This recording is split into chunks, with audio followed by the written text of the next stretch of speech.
and also thank the organizers for the opportunity to present our own research. Try to, yeah. Just to say that indeed I work at the Research School of Physics of the Australian National University, but also our research on metasurfaces just recently got supported through the Australian Research Council Centre of Excellence for Transformative Meta-Optical Systems, with abbreviation TIMOS.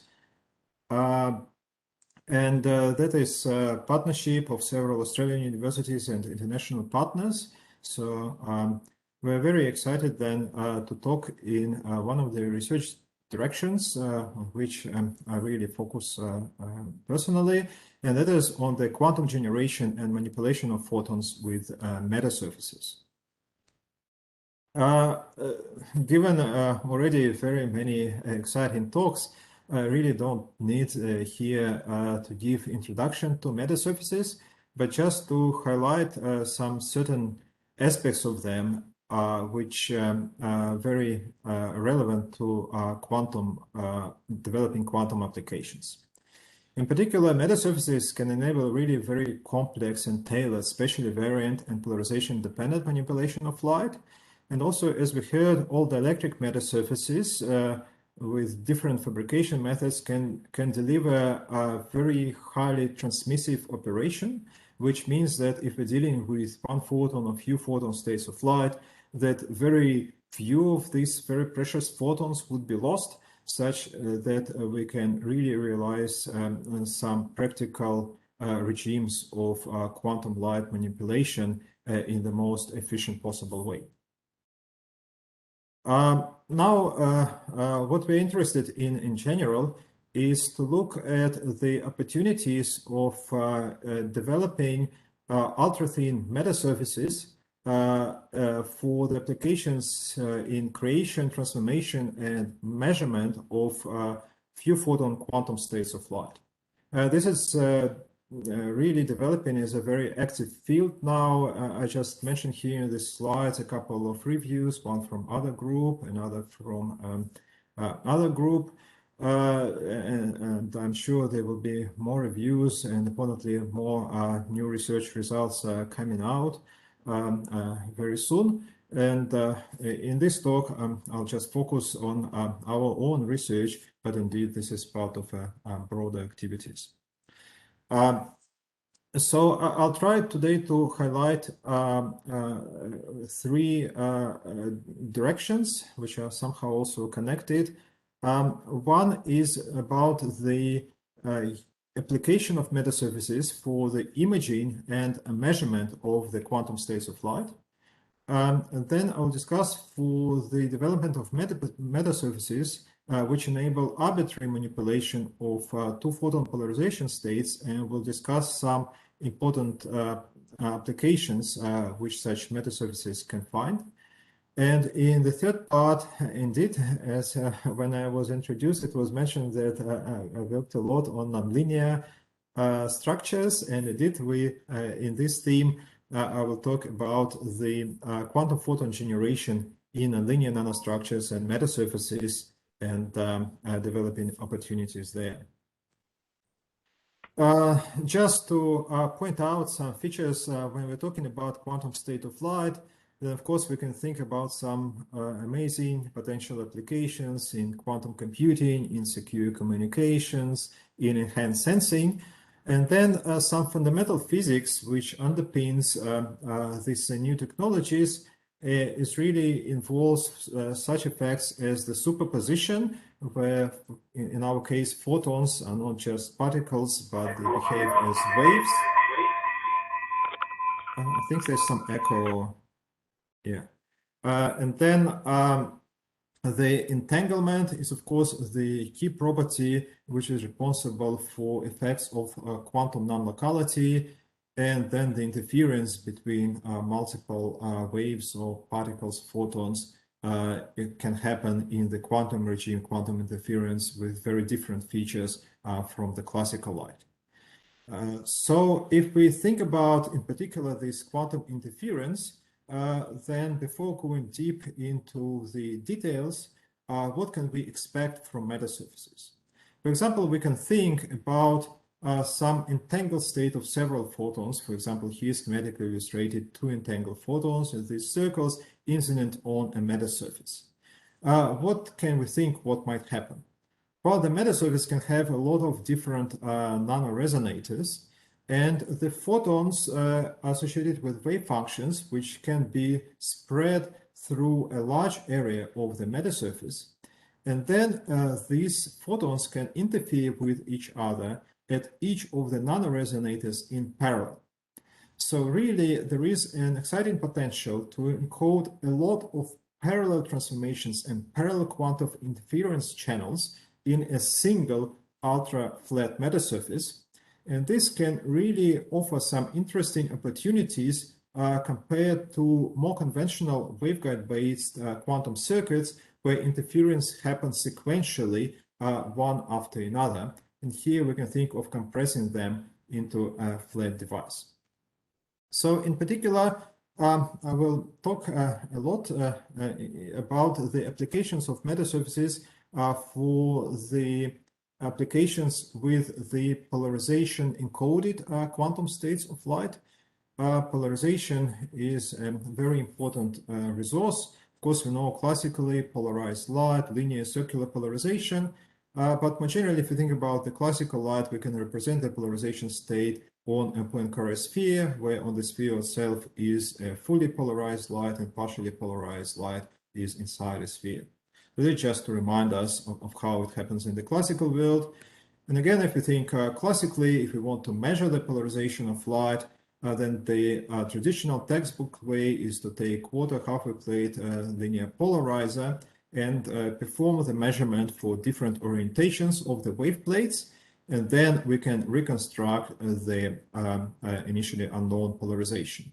So visually, we can think of this as taking so-called projective measurements using the quantum terminology. It's as if you have a multidimensional object, well, some object basically living in this Poincare sphere, and we have to look at it from different perspectives, from different projections, like in this simple image illustration, to be able to reconstruct fully the polarization state of light. And this is a classical approach. And then in recent years, there were exciting developments on use of the metasurfaces for classical polarimetry, but single shots, such that one doesn't have any wave plates to rotate or multiple multi-optical elements. All the required transformations could be encoded in a metasurface, such that by measuring the light from the several diffraction orders, one can reconstruct or even directly image the polarization of light in the classical region.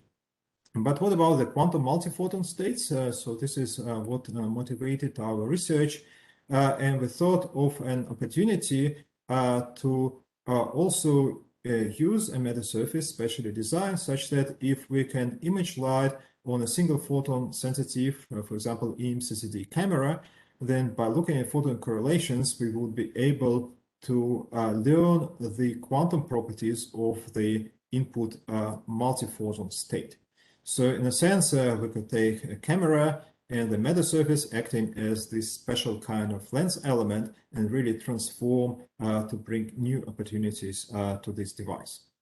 But how could it work? Well, maybe I'll just first focus on what a single nano-resonator can do to the polarization of light.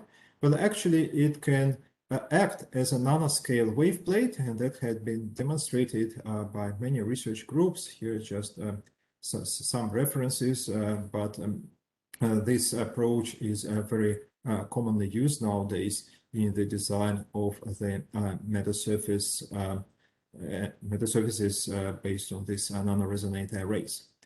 So we have wave plates, and initially one could just make metasurface where all these tiny resonators, tiny wave plates are the same. But the real power comes when we start to change their dimensions and orientation.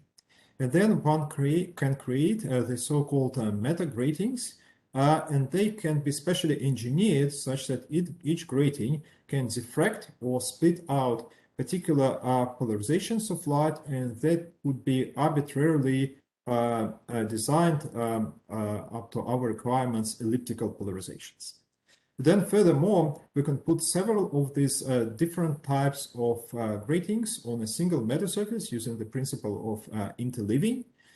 And this should work for the parallel transformation or parallel splitting into several elliptical bases through this principle of quantum non-locality in the interference. And then this is an example of how this approach can work first for the characterization of single photon polarization states. So single photon is incident on the metasurface, then it's diffracted according to our designs to the 6 outputs.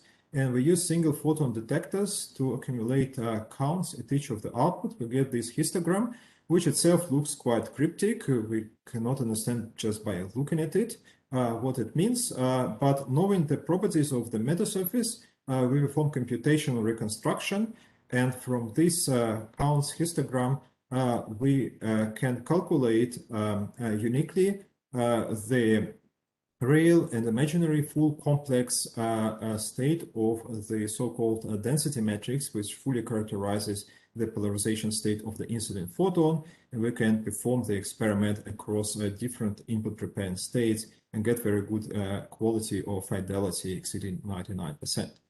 But this was an interesting demonstration, but still the most exciting fact is that these metasurfaces can work for several photons, which can exist in the quantum entangled state, which really distinguishes that from the classical coherent states of light. So for 2 photons, as in this illustration, what actually we would be measuring are correlations or coincidences between the photons arriving simultaneously between different pairs of the output channels or output diffraction orders. And then we can accumulate the counts based on these measurements. And just briefly mention the scheme, just to say that actually we had a lot of main complexity in the preparation of different 2 photon entangled states from the spontaneous parametric down conversion. And then the measurement of these states, which usually would require a lot more complexity, was really remarkably compressed into this single tiny metasurface. We didn't have equipment of this single photon sensitive camera, so instead we just use detectors to measure correlation between different pairs of outputs, but it was just a technical limitation. So just again, the image, a lot of this optics is actually to generate and prepare the states, whereas the metasurfaces themselves fabricated here are really tiny. And then also we obtained a very good quality and fidelity of the reconstruction of the photon states, and we checked it for the different inputs. And another interesting feature is that this technique is really scalable. Well, we demonstrated it for 1 and 2 photons, but it can scale for larger number of photon entangled polarization entangled states, where just the number of outputs increases linearly with the number of photons, which is very beneficial because the more photons we have access to the higher dimensional Hilbert space, which can have important applications for larger information capacity and also for larger sensitivity and many applications. But still, I presented everything, and everything is kind of very nice and great. But still, there were some challenges, and which were related actually to the design of the metasurface, where, as I mentioned, we designed several of the meta-gratings individually to split different pairs of the polarization components, and then interleave them, which means basically we have a part of the metasurface with one grating, and then part with another grating, etc. Well, the price we have to pay is then the beam becomes distorted, as shown in this image with classical light, in the vertical direction. And this distortion, if we use this interleaving principle, is pretty much what would always happen. So if we want to avoid this distortion, which would lead then in the quantum regime to better efficiency of photon collection, so faster and less noisy characterization of the quantum state, which is important, then we really actually want to avoid this interleaving approach. And actually, when we started thinking of that, it was not so simple because of the following consideration. Actually, if we try to design a metasurface without interleaving, we realize that there are just not enough really degrees of freedom or accuracy in fabrication to make it a perfect device in the following sense. So conventionally, in the approach, remember I mentioned for classical light, we take quarter wave plate, half wave plate, polarizer. And that polarizer acts as a projective measurement. So if we perform one measurement, we really learn something about the polarization state. It's as if taking this very crisp, sharp photo of higher dimension objects from different directions. But more generally, metasurface, when it diffracts, especially for more complex design, can act as a partial polarizer. It's as if we're taking these images of high dimension objects, but they're kind of blurry. So from one such image, we can actually learn very little or sometimes nothing about the object, and in our case, about the polarization of light. But very interestingly, we can use the principle of positive operator valued measure from quantum theory and use a set of such partial polarizer measurements to fully and exactly reconstruct the initial quantum state. And that actually gives a lot of the freedom in the design, because each of the output does not have to be perfect, and each of the outputs of this design metasurface, which we studied together with a collaborator, the group of Frank Zesfand at Jena University, can act as a very poor partial polarizer with extinction ratio just of the factor of several. And still, that provides enough information through the collection of these measurements to perform a very high fidelity reconstruction over 97%. Now, after outlining some interesting opportunities for imaging measuring quantum states of light, we can also use metasurfaces to manipulate the states of photons, including single photons, and very interestingly, two-photon polarization states. So in particular, this is a busy slide, but I'll go gradually through it. The concept is the following. If you think about a two-photon state of light, which is pure, and we can think of it as like high quality, very well prepared state of light, so there's no incoherence, no mixture in it, then it can be represented on a Poincare sphere, as I mentioned before, but for classical light, it was like one arrow. But for two photons, it will be two arrows simultaneously, kind of corresponding roughly to the fact that we have not one, but two photons. And then we can think of a metasurface, which acts in the following way, that we send this polarization entangled state, and then at the output, we have the state changed, transformed, which basically means that on this Poincare sphere, the two arrows now will be pointing in some other directions. And this is a very important type of transformation, because it can also, in general, change the degree of entanglement between the photons, which is one of the key features required in quantum optics. And we can find a general expression for the required transformation for the metasurface to achieve that. But how do we actually realize this metasurface in practice? And it turns out that in most general case, this transformation, especially when we need to change or want to change the degree of entanglement, has to be non-conservative. To perform this transformation, we have to sacrifice some of the photons, but we want at the same time to sacrifice as little as possible.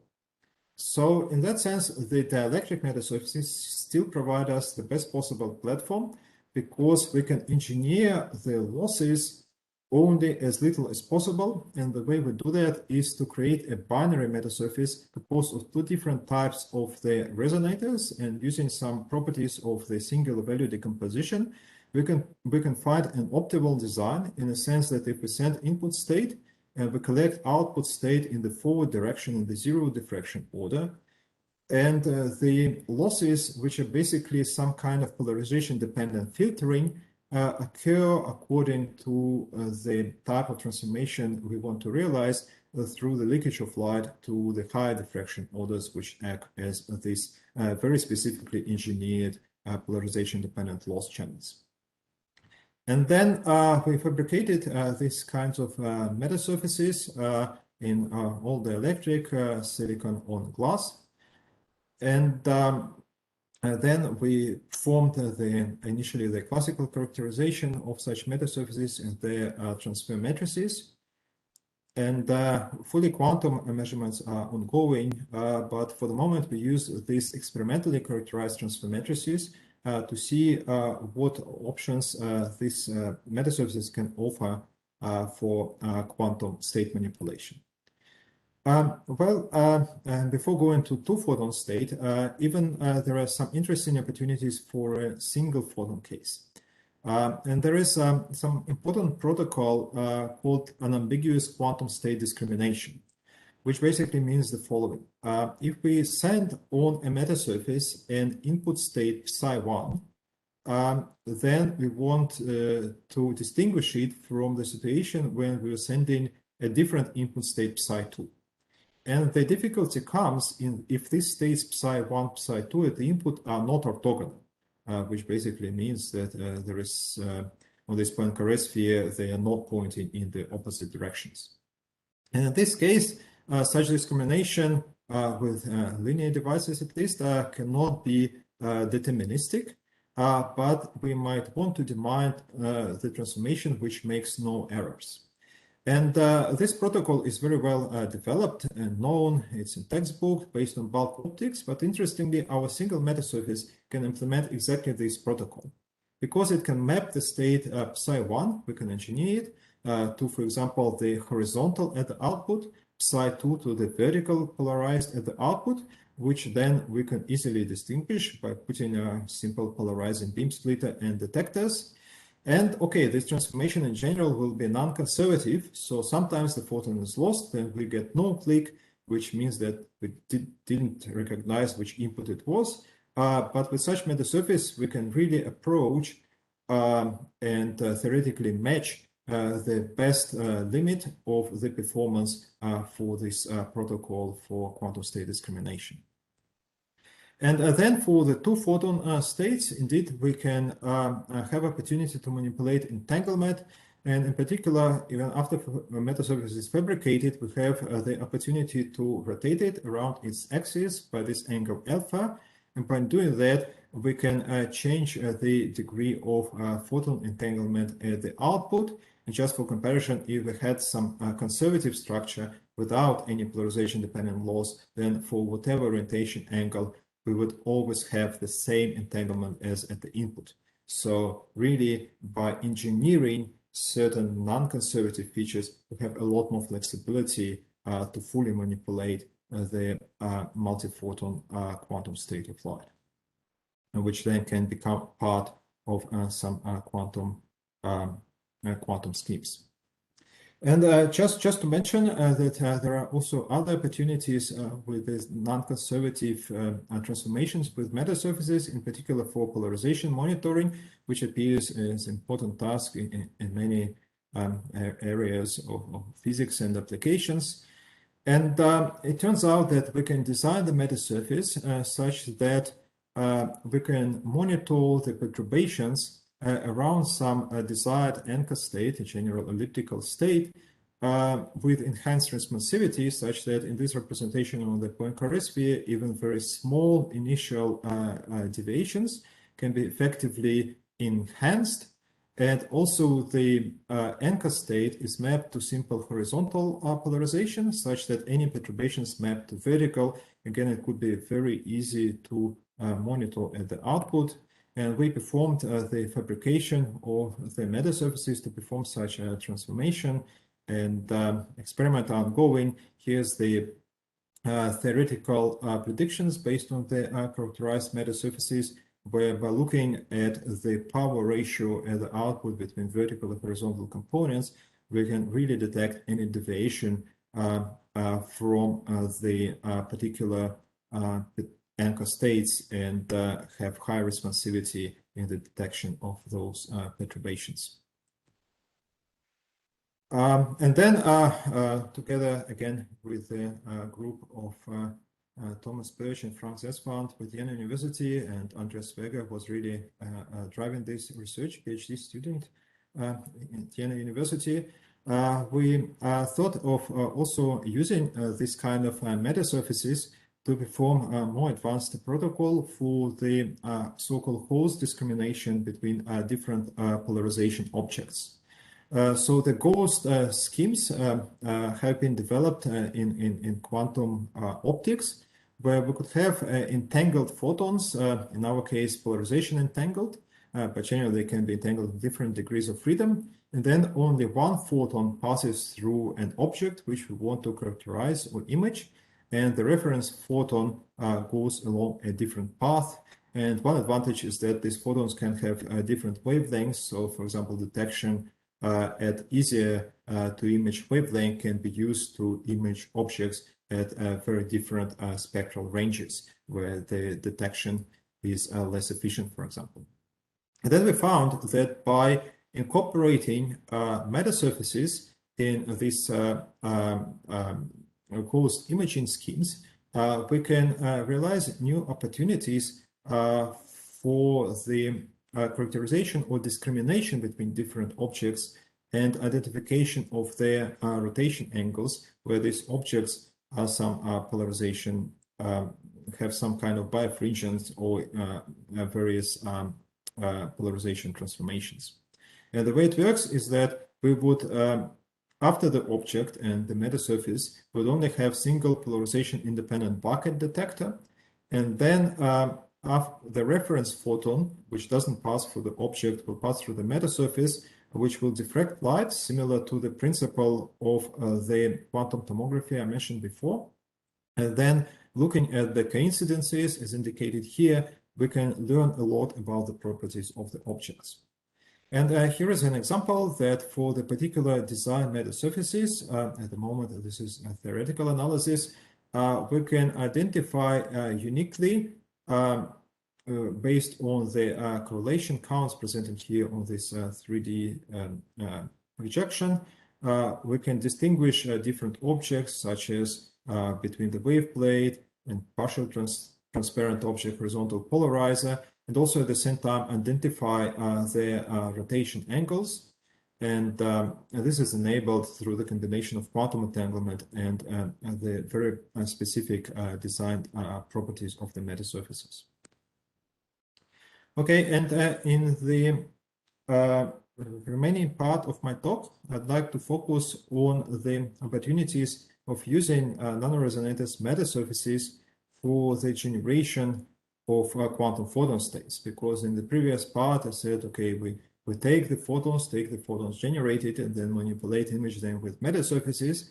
But then the natural research question is to look at opportunities to also create non-trivial quantum entangled states with the metasurfaces themselves. So just to mention that there are, of course, different approaches to the generation of quantum states of light, but some of the most ubiquitous and most commonly used in laboratories and for some applications are based on the spontaneous wave mixing.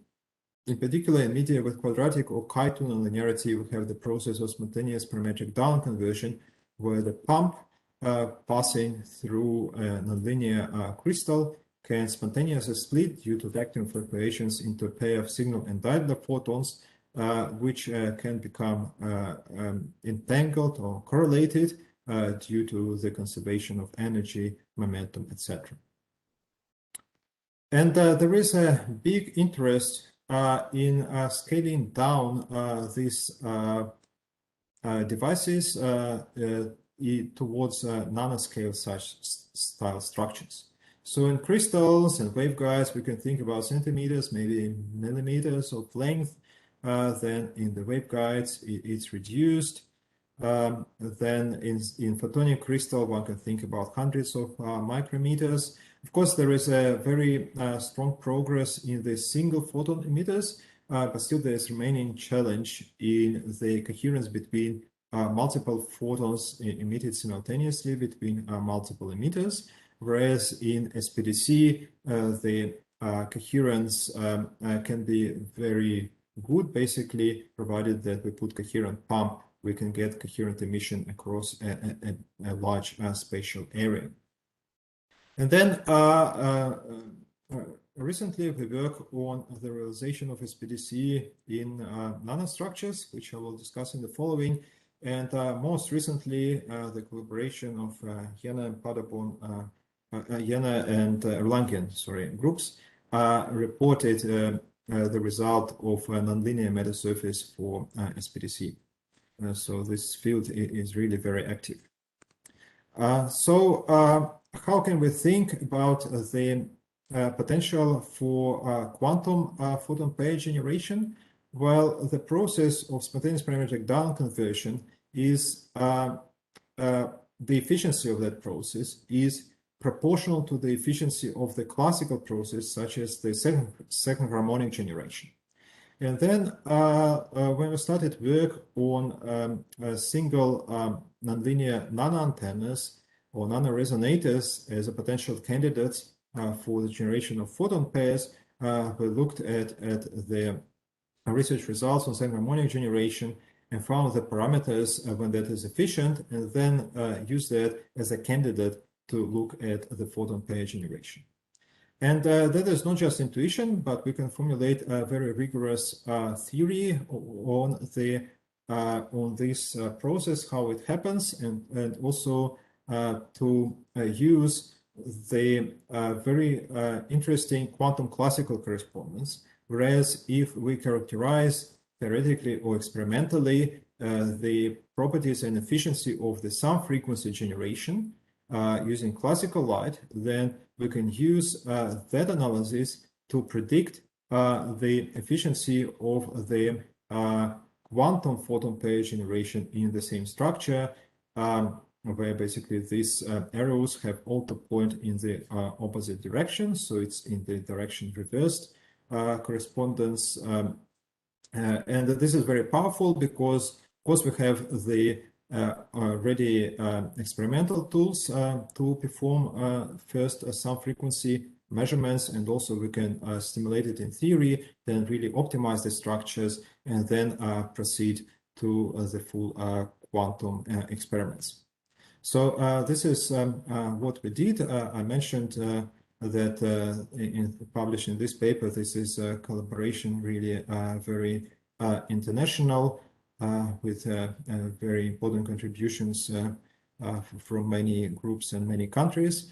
And the structures we looked at are Algas resonators, as imaged here, and the dimensions were designed to achieve the dipole resonances close to the expected signal idler wavelengths, and also a resonance high order at the sum frequency wavelength, such that we can really expect the enhancement of the nonlinear wave mixing process due to the field enhancement inside these resonators.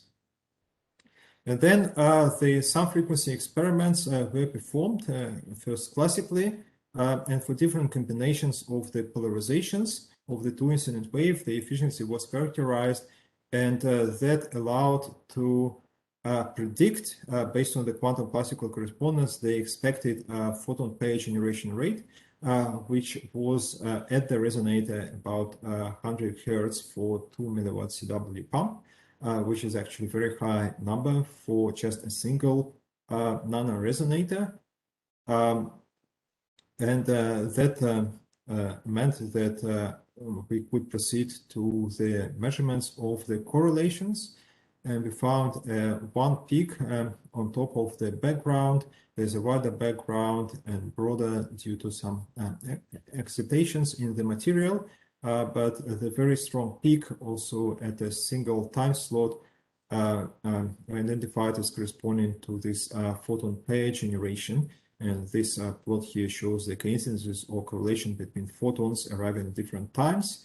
And because this is a nano-resonator, which quality factor is relatively low, of the order of tens, maybe up to 100 or less, it means that the photons which are generated should really be emitted almost simultaneously with maybe sub-100 femtosecond temporal width of the 2-photon wave packet. So with our detectors, we should be registering them just in the same time being, and this is what we observed here. But the rate which we estimated, taking into account losses in the collection optics at the nano-resonator, was of the order of 35 Hertz. And of course, this is relative to the size of the nano-resonator, this is high, but for real applications, one would need really high efficiency. So one way, and again, this is collaborative work with across ANU and Jena group, importantly, it was studied that by growing structures with different orientation of the crystal structure in gallium arsenide, one can make the process more efficient and have the collinear regime of the wave mixing, whereas before, in the previous results, the signal either photons were actually emitted largely at an angle, whereas for different optimized crystal orientation, it could be a collinear process.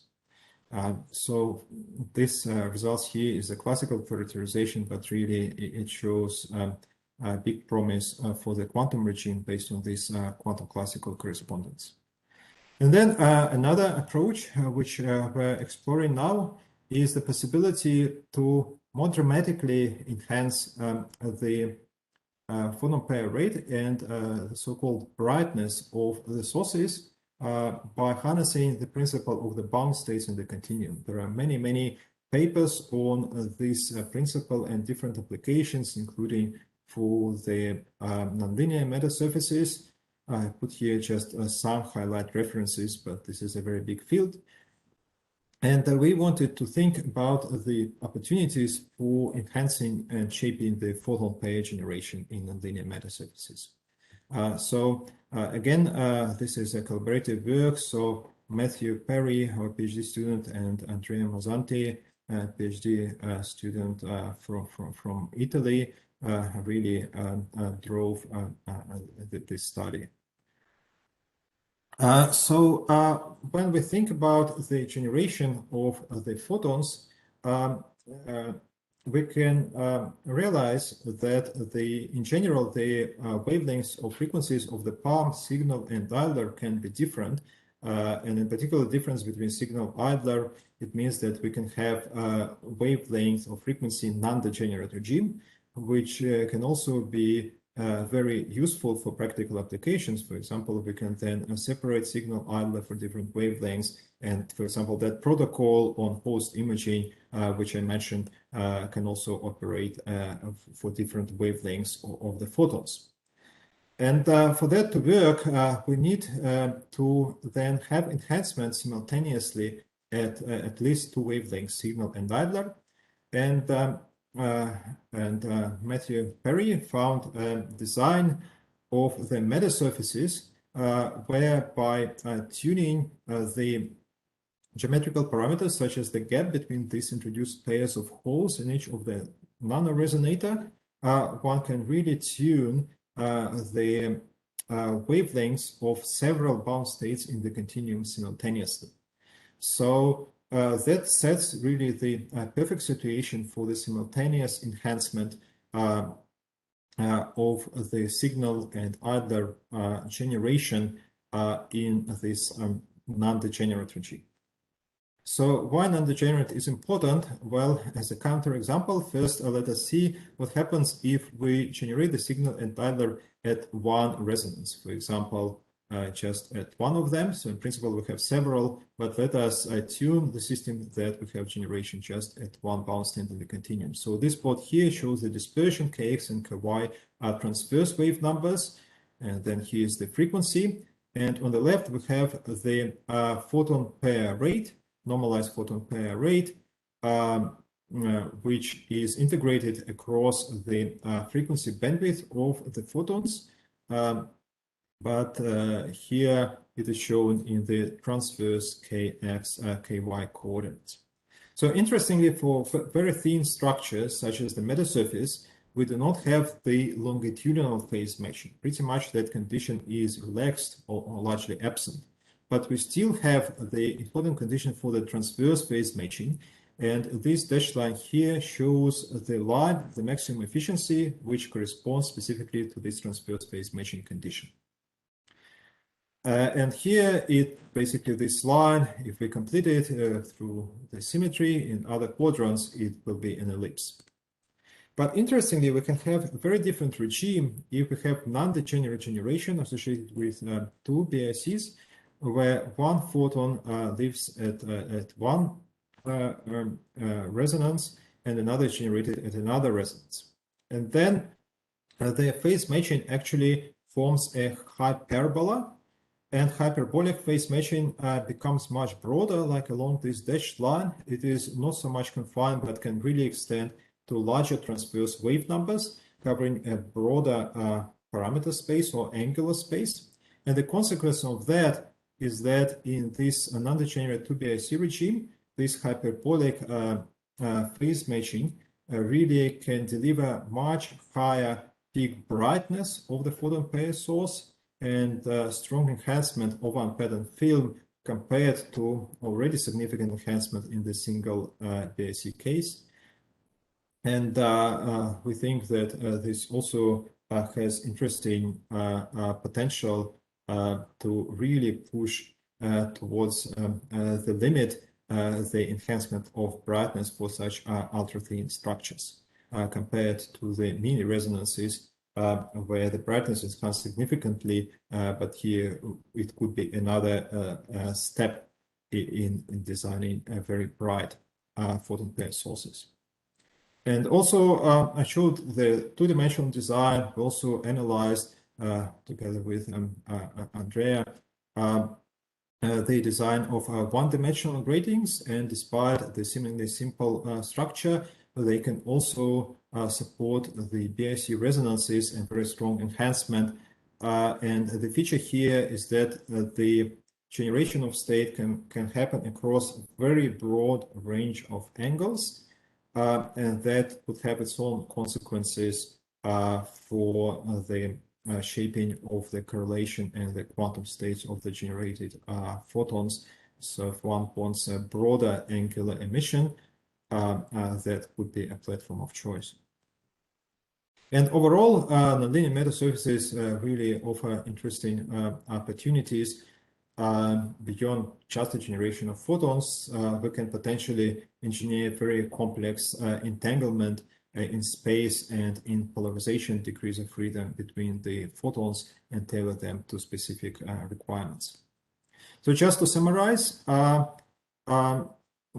metasurfaces really can provide a lot of interesting opportunities for quantum optics applications such as quantum imaging, quantum communications, where we can think of developing these structures for the generation of entangled photons and also for the transformation, imaging, and measurement of the quantum photon states. And again, I mentioned that we are part of the TIMOS Center of Excellence, and our program is expanding. We're looking for PhD students, postdocs. Thank you for your attention. Okay, thank you, Andrey. This was a wonderful talk. So there is room for questions. So please, are there any? I do not see any raised hands, so I will take the opportunity and ask the first one and leave the audience some time to prepare. So regarding your science paper about the quantum state discrimination, you said it's obviously scalable towards higher order photon states, entangled states, but what will actually limit the achievable number? Is it like the noise of your detectors, or can you comment this, please? Yeah, like there could be several limits. From the meta-surface design, I mentioned that formally this interleaving principle works, but if we have more photons, we would need with that approach interleave more and more gratings, which will then distort the beam shape, and I outline this different approach based on this positive operator approach, which should hopefully solve that. And we plan to perform actually quantum measurement with that new design very soon. And other, which is a challenge, is the preparation of multi-photon sources. Like we didn't have the source ready in our lab, so that could be a question. But still, another one is the processing, because even if the complexity of the device, the metasurface, could grow linearly, in this high-dimensional Hilbert space, the states could be characterized by increasingly huge number of parameters in the density matrix. And then there are two aspects of actually waiting long enough to measure a lot of different correlations and to have a stable system to actually collect these correlations, and then to perform the inversion. And the more photons we have, the so-called condition number becomes worse, such that reconstruction becomes more and more sensitive to noise. So this is not specific to metasurfaces, this is rather a universal feature. So that's why we're also looking at metasurface design for specific tasks, such as I mentioned, like a discrimination of some states or monitoring of some state perturbations, rather than solving the most generally demographic problems. Yeah, thank you. So we have still a minute for some questions. So please, if there's someone in the audience.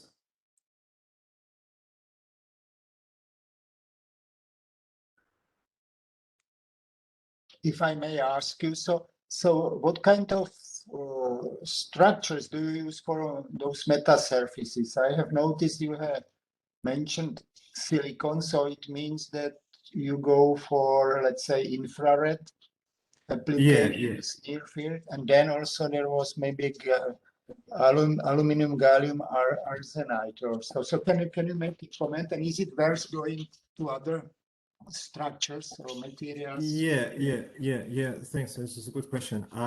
So we kind of here focused on the around telecommunication wavelength, indeed infrared, around 1.5. So the silicon was a very good choice, and also AlGaAs type structures had transparency at the pump, which is half of that wavelength, and the photon wavelength to perform the nonlinear generation. But of course, one could think about different wavelength regions. The designs of the linear metasurfaces for transformation of the state imaging, they could scale. Of course, one would need to move to different platform to be transparent at the right wavelength region. And for nonlinear, yeah, one would have to explore and optimize for different materials. For example, for lithium niobate, they could be very practical designs, even though the fabrication in some cases could be more challenging, but that's part of the effort. And the fabrication, it's electron beam lithography or what kind? Yeah. So this is what was used, yes. Again, I mean, I think that there are now startups and companies which can implement like nano-imprint or other type of approaches when hopefully maybe several years down the track it would come to mass fabrication. This technology will be more ubiquitous, but for our research, yes, maybe it's what is used. I have still one question, but maybe someone else would like to ask. So, no, we are running out of time anyway. But yeah, there is still room for one quick question. So what about applications? You have mentioned entanglement. So do you like to go, or will plan to go for some applications, or some, I don't know, maybe teleportation or something like that? Yeah, but some advantages for the moment is that we can compress multiple bulk optical elements into these metasurfaces. So indeed, we're thinking of some applications, and in particular where the lightweight and high stability then of metasurfaces could be advantages. So kind of end users outside the lab, or even maybe put something on drone or satellite, could be some interesting prospects, but of course it will need more research in the future. Thank you.